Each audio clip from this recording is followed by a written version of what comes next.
Hi everyone, welcome to the Kimberly Cloud Show. I'm your host, Kimberly Cloud.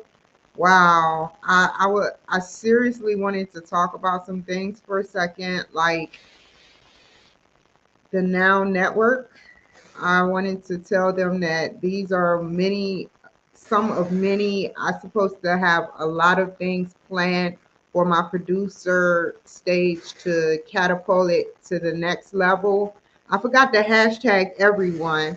Those who are joining, hey y'all, give me a second.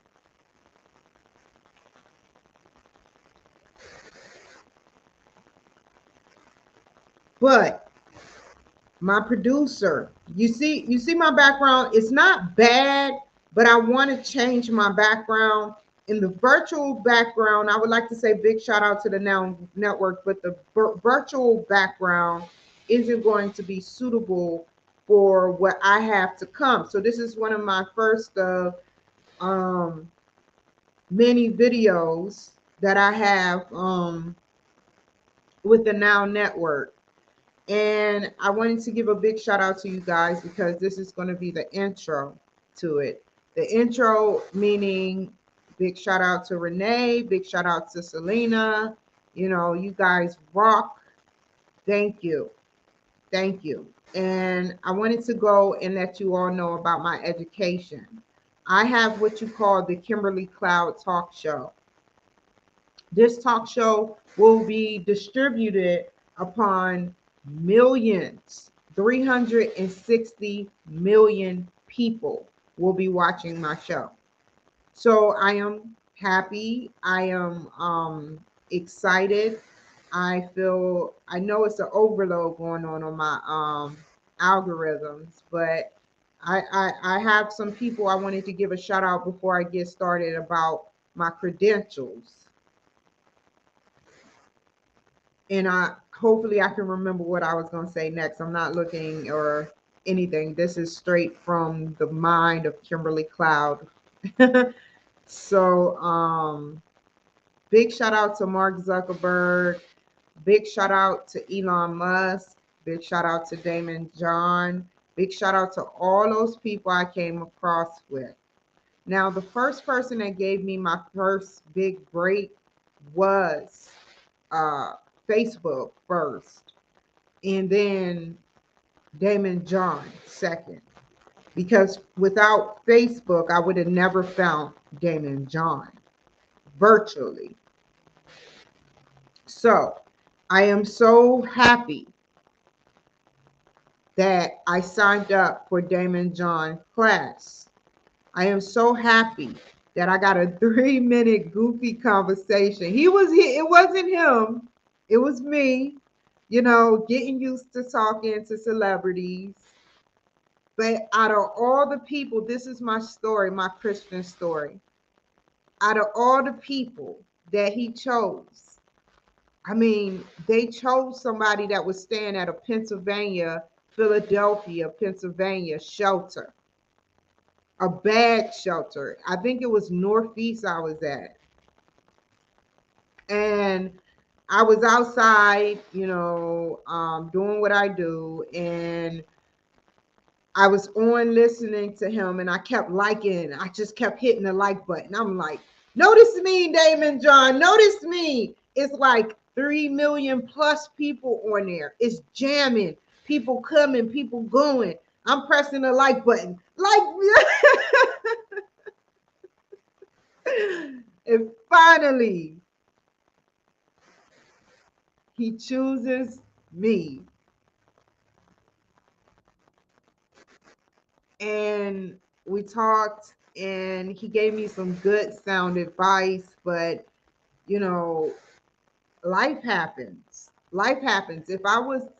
I did listen to his advice, but life happens. And the barriers and the hurdles we climb on, you can tell, these life circumstances, they come in many forms. See, if you were to write yourself a good story, it would be too good for God. That's why God never tells you when he's going to send someone your way. He never tells you when someone is vital to you believing in him, Jehovah, or whatever. But he sends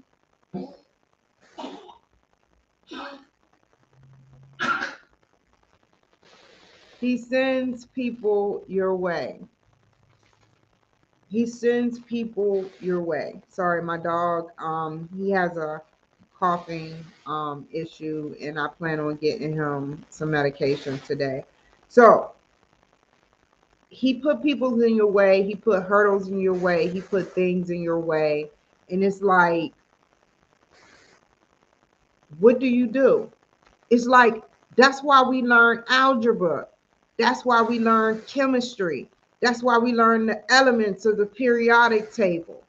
They all have certain ingredients on things that we learn out of life. People be like, well, what am I going to do with algebra?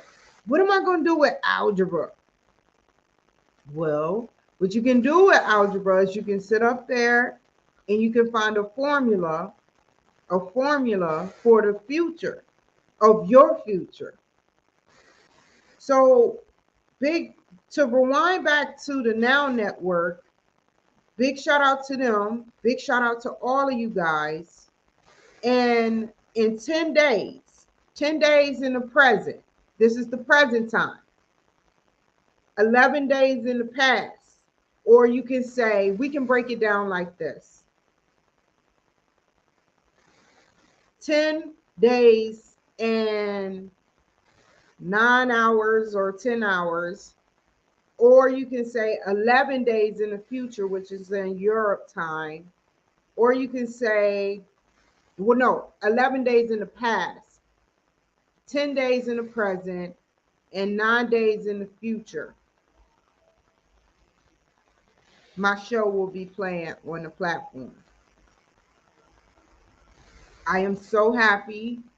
I am so excited, you guys, because it's going to be some ups and downs, but I'm going to keep it professional. I'm not going to try to keep it professional because I am steering the wheel of this virtual hybrid opportunity.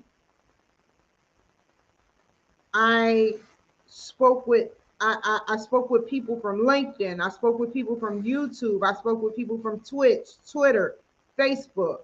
Like, I'm open. Instagram, YouTube, you now. But despite all of that, I really wanted y'all to know that this whole program that I'm going to build is going to get better and better. Now, let's stop talking about what's going on with me, right now at this moment, and about what has happened in my past leading up into my present and headed towards my future with the Now Network, which is a Christian network. I'll talk about my work history. So my work history goes like this. I remember, I have to include this. I remember when I was a little over 12 years old, I always wanted to work. So I was walking down the street of Kannapolis. Was it Kannapolis? No, I think it was Salisbury. I was walking up and down the street of Salisbury, North Carolina, and that's where I ran into somebody that told me about Wendy's. So I went in there at 12 years old saying, "Can I get a job?" And he laughed at me and he said, "Wait until you're 15." And I think he included with a work permit. So 12, 3 years go by, I turned 15, and I forgot how I got the work permit, but I was in school, I believe, and I got the work permit because I was between being homeschooled and taught. I studied myself. My mother, she wanted me to succeed, but she didn't know how to apply what she knows. But she went to Piedmont in Charlotte, North Carolina, Piedmont Community College. Um, but my mother, she sat up there and she did some wonderful things. She put me in homeschool, and when I got homeschooled, I sat up there and what did I do? I studied, and I didn't know math quite well. I knew odd numbers from even numbers. I didn't know the power in zero. Nobody thinks zero is a good number. It could be a gift and a curse, but most likely a gift. But yeah, so at 15, I started working at the Winn-Dixie. I started working at the Winn-Dixie in Charlotte on the west side. And nobody was goofier than me. Nobody was goofier than me. I didn't know what I was doing. I mean, I knew about math, yes, but I was just so funny, man, thinking about my memories and how I remember one day I was moving a till. I was moving a till. And I sat up there in a till. All of my till fell on the ground. All of my till. And I ended up owing some till because I couldn't find every crevice of every quarter that fell.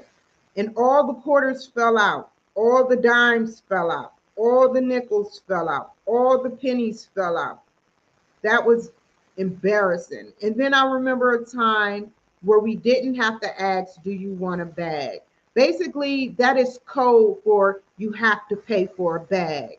But I used to bag up groceries, ring them, and shop backs and different things. And so, this is a part of my story too. My mother passed away. My mother passed away.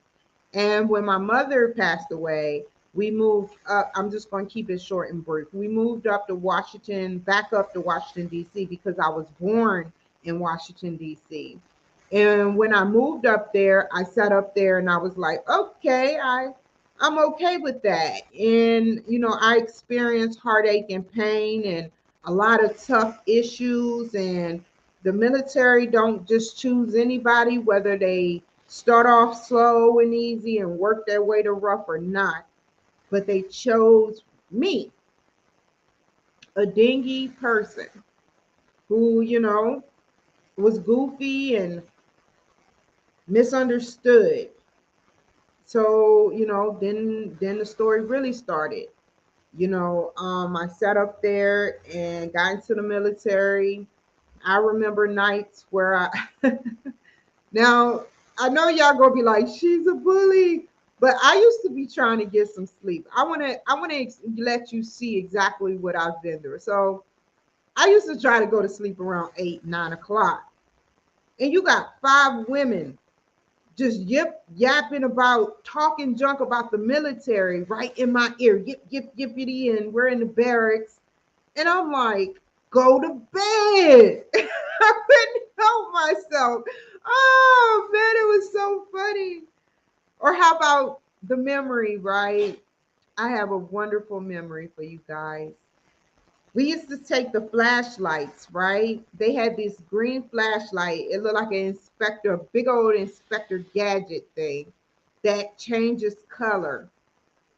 And so we used, when I got used to the girls, we used to sit up there and just act like we were in a rave. One girl would have the color blue just going like that, and one girl would have the color red going like that.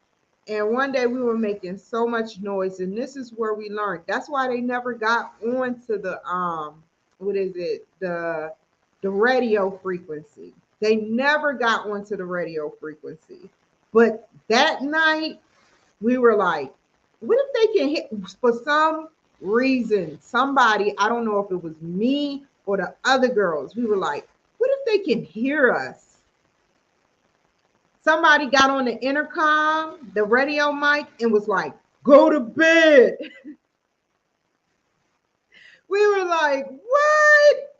So they were listening, they monitor us, and I felt them. I was like, yeah. Every time they disciplined us, I was like, yeah, get them, get them, get them. Because I used to be like, what is going on? But it's all about, some people got recycled, some people didn't. I never got recycled, but I did get sick. And that I caught strep throat. They took real good care of me at Fort Jackson. and I thought I would be recycled. I passed out, something about me passing out or something. And they people were like, you look really sick, Kim. And so they took me to the hospital. I didn't want to go because I wanted to, I was like in my 8th week. So I spent 2 to 3 days at the hospital. And what else happened? I had some good times, man. I loved being smoked. And if you don't know what smoke it is, it's not what you think. It is when you are being doing push-ups, sit-ups, and running in place, and then jumping down on the ground again and doing it all over again. Something about that with the rest of your family, because we will always be a family to me, made me feel very good. Some of my friends died, some of them moved away, some of them are watching me now, you know, but I will never forget those memories, whether good or whether bad. You know, what else do I got to say? So I got out. I don't want to. I just want to remember the good memories. But I got out, and when I got out in 2006, I became a telephone consultant for AT&T. So I was an agent pretty much, and we worked 12-hour shifts 5 days a week, and we were on the phone constantly searching for unknown issues. And I don't want to tell too much of AT&T stuff because it still would be a breach of contract, but they were doing a lot. We were doing a lot of stuff. And I worked for them twice. And then that's where I said I want to. In between that time, I went to school, and that's when I learned about myocardial infarctions. I went to Miller Mont. Miller Mont was my school that I went to while pregnant, and that's where I learned about myocardial infarction. If you split it up, it's in three. So you got myo, which is the muscle of the heart. You got cardio. No, you got myo, which is the muscle. You got cardio, which is the heart. You got infarction, which is an infrequency, such as a heart attack. It's going too fast. It's irregular. And then I learned about SOB. And it wasn't the SOB that we think. All the nurses are laughing like crap right now. All the nurses are like, what? How does she know about SOB? Shortness of breath. See what I'm saying?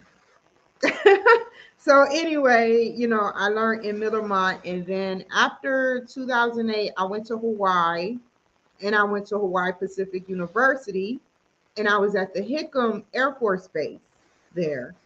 And I took arts class. It was, out of all the classes I took in my 38 years, I've never taken one class as difficult as one of the classes. I'll pull it up for you like in the future. I don't know when, to be determined. But this particular class, I give it to the lawyers out there because this class was a legal class.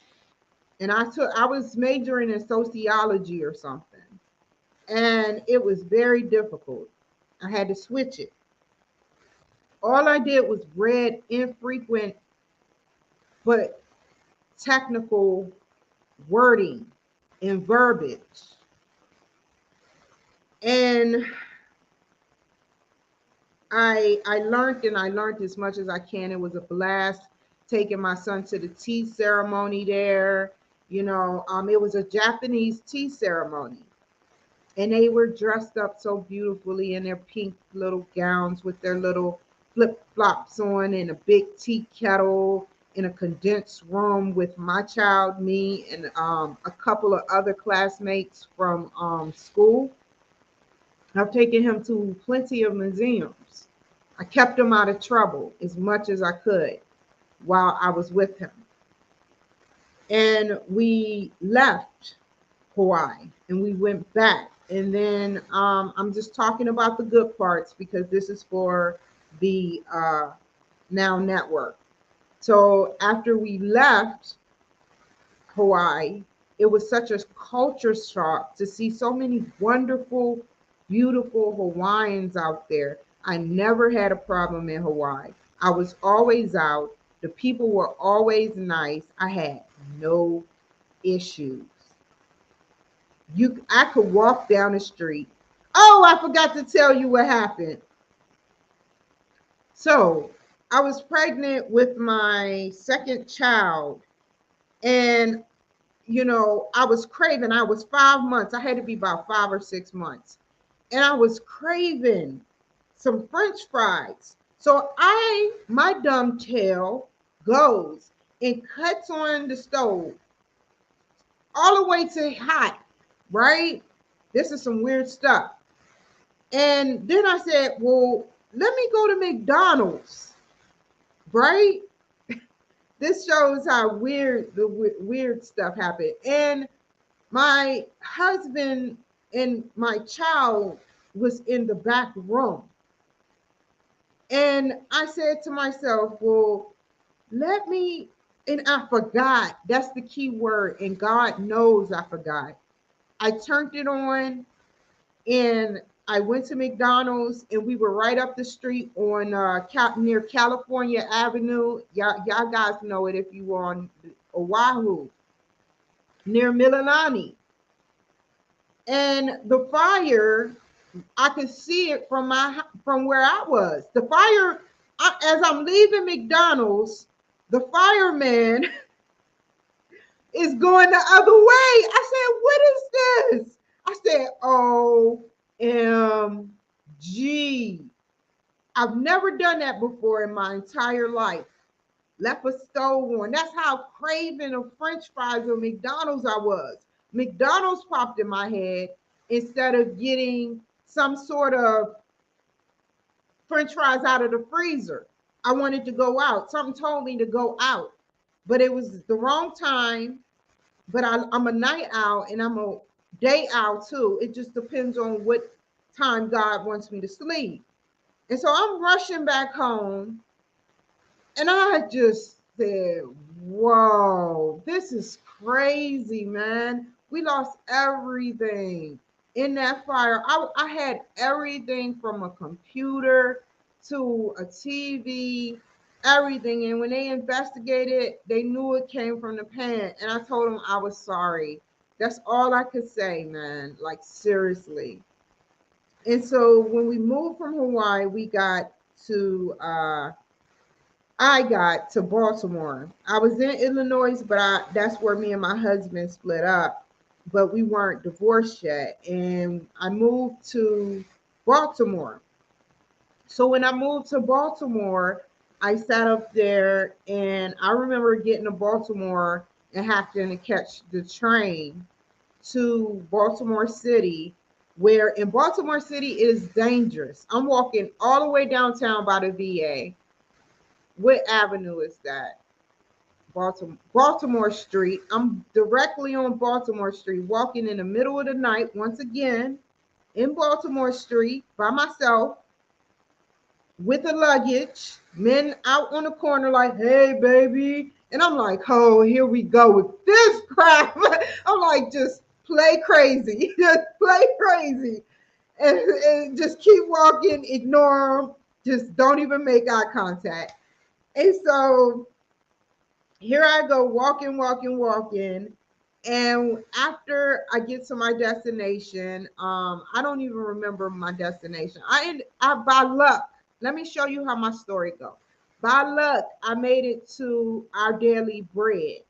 They picked me out of a couple of them, and I told them my story. And what they said was, McVett's is a perfect place for you.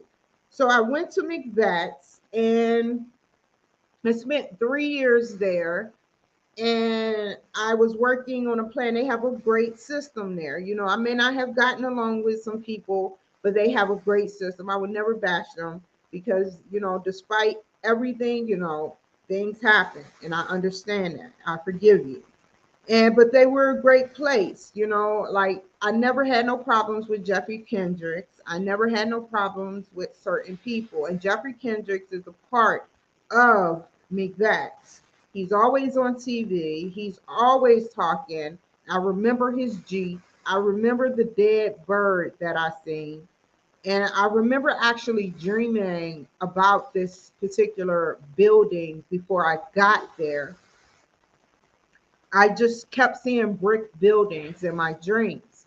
So what I did was I ended up there. They gave us vigorous activities to do, and I appreciated them. And after I departed there, big shout out to Jeffrey Kendricks. And he wanted me to sign my autograph on my book that I wrote. So I will never forget about the initial people, and please accept my genuine to Jeffrey Kendricks, whether you're perfect or not, accept my official apology to you. But just remember, I'm trying to find my way. So I will never bash him. He gave me my chance, and I spoke stuff. Everybody from Baltimore know I spoke stuff into existence. And that's where I started going to Baltimore City Community College. I need to find the footage to that too, you guys. But I graduated in 2015, 16. Yeah, 16. And I had a blast, I had people supporting me. And then I graduated again. I went straight to Compton. Big shout out to Baltimore City Community College. The teachers there were excellent. I went to Compton State University, and that's where I got my degree in psychology. I got my degree in psychology. And when I got my degree in psychology, big shout out to Coppin. I went for my master's in psychology, but that is hard, you guys. So I'm going right now for business administration, and it fits me perfectly. I got 2 classes coming up, and I should be graduating by July or September of next year. And completely finished with my master's degree. And then I'm going for my doctorate's degree. I deserve a doctorate. So I deserve to be called Dr. Cloud. You know, and I feel like I've been in school 10 plus years, college, 10 plus years since 2006, 2007. And it's beyond 2010 years. So, I feel like I learned all that stuff from medical assisting school, from sociology, from psychology, from human services. I had the time. That's why I have to tell you guys something before I move on. That's why my financial aid is at 592, because I didn't utilize all of my Pell Grant over the years. And the only thing I can do is take out loans. So they told me that crap yesterday. I was like, what? It was like, you only can utilize 600% of your Pell Grant, or you graduate with your degree. You've utilized 590 some points or percent. I said, wow, I must have been really beating the brakes. I'd have made portfolios. I'd have made so many things, man. I love it. The one, so we don't have much time, but I'm gonna have to edit this. It's a 30-minute segment. I'm gonna have to cut it down. So what I'm trying to say is, real quick, after I got my cop-in degree, I went for my master's degree. I got some money back from who? The military. And I invested in not only myself, but a new car, a bigger house, which I had a 5-bedroom house. I had 5-bedroom, 2 or 3 bath house, and I stayed next to Marty Kaiser. And after I stayed next to Marty Kaiser, which he is a part of Enemy of the State, he is the man apart that they talked about. He is the character that plays 2 characters in Enemy of the State. I stayed next to him. It was an honor. And what else happened? When I sat up there and moved out of Pennsylvania. I don't want to talk about things that happened between then and what caused me to move. I just want to gain the insight and momentum. I ended up in Philadelphia. Now, when I got to Philadelphia, I stayed in all the bad areas, Strawberry Lane, everything. When I first got there, I Googled Strawberry Lane, because I had a good car to see what it was like. Because everybody said, don't go to Strawberry Lane. And so something in me told me to go visit. And so I visited.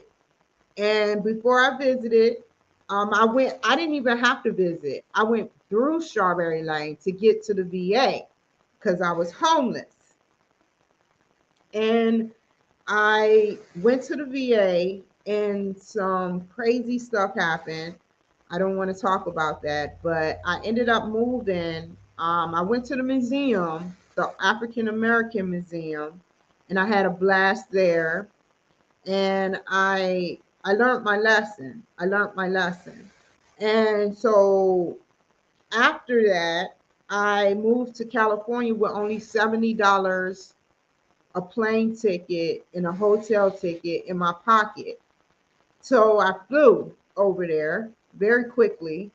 And then once I flew over there, I got to the Hilton and I started staying there. And I went straight to the VA. And the VA sent me to Santa Maria. And I used to walk around everywhere. Everybody that knows me know I used to walk around everywhere. And I found the first two places, which is La Raza Radio, and big shout out to you guys, in Santa Maria Community Television Network. I don't know what made me find them. God made me find them. But, you know, I found them. And when I did, Stephen Paskey helped me. He was generous, he was nice, and I appreciate him. He takes his core values seriously. And what else? So then I went to Santa Barbara. I never been to Santa Barbara, but I went to, except one time, but I called Santa Barbara Television Network, and I supposed to be rejoining them, come, when is it? The end of this month. And I wanted to give a big shout out to the executive director there and the producer who submits my stuff online. Big shout out to you guys. I meant what I said to both of you. Even Jasmine. Big shout out to Tap TV. I meant everything I said to you guys. Even a young producer. Big shout out to Santa Maria Community Television. You always will get my shout out, Stephen, because you were the first person that started putting my production on the show. You never turned me away. You always was flexible, and I appreciate all you young and older producers, because without you, people cannot put their stuff out onto the platform. And so ever since then, it leads me up to this very moment. 9, 10, and 11. 9 more days in the future area before my show comes on with 360 million people watching. 10 days in the present before my show come on, and 11 days in the past before my show come on. I done been through so much. This is the serious condensed version, positive version, LinkedIn PG-13 version of what I've been through. People on Facebook saying she really can filter herself. Some people like,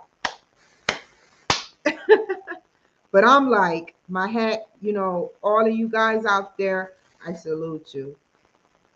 All of you guys out there, I salute you. Seriously, I salute you. Thank you for telling me. Thank you for your service. Thank you for always being there for me. Thank you for having the bravery of being on my show all the time. So I want to make sure you know that I appreciate you guys and everything you do. So you take care, be safe. And now TV, this is my first initial. It's not the best, I know. But it's the first initial breakthrough. I'll keep it light and I'll never use profanity. I'll never promote sex. I'll never, period. Anything negative, I don't promote. I want to stay on your network, and I look for that's going to really be edited just like this. I really hope that you all have a wonderful day. You know, the key to this whole thing is to never doubt yourself. But, when I rewind the tape and see this footage, I'm going to be like, wow, did I just do that? But I will never, people that help me, I will never turn my back on them. Never. Thank you all. Take care. Bye.